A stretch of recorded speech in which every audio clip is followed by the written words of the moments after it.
అమెరికాకి సంబంధించినటువంటి F-35 యుద్ధ విమానాన్ని కూల్చడం అంటే ఆటలు కాదు, విజువలైజ్ కూడా చేసి అది ప్రపంచానికి చూపించింది ఇరాన్. ఒక కారు మీద అంటే మూవింగ్ ఆబ్జెక్ట్లో వాడినటువంటి ప్రత్యేక మిస్సైల్ ద్వారా కొట్టింది. ఇరాను మజీద్ హీట్ సీకింగ్ మిస్సైల్ సిస్టమ్ని వాడింది. ఇది యుఎస్ F-35 యుద్ధ విమానాన్ని కూల్చింది. ఇది ఇరానియన్ ఇస్లామిక్ రెవల్యూషనరీ గార్డ్స్కి సంబంధించినటువంటి సరికొత్త ఆయుధం.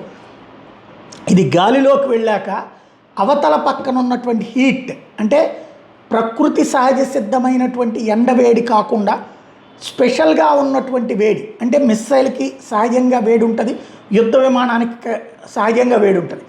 ఆ వేడిని పసిగట్టి దాని వెంట పడి పేల్చేస్తుంది అన్నమాట.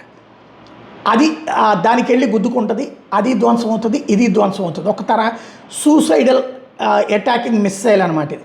దాన్ని ఇప్పుడు దీని మీద వాడారు అన్నటువంటి విషయాన్ని ఇరాన్ ఇప్పుడు తాజాగా ప్రపంచానికి చెప్తోంది.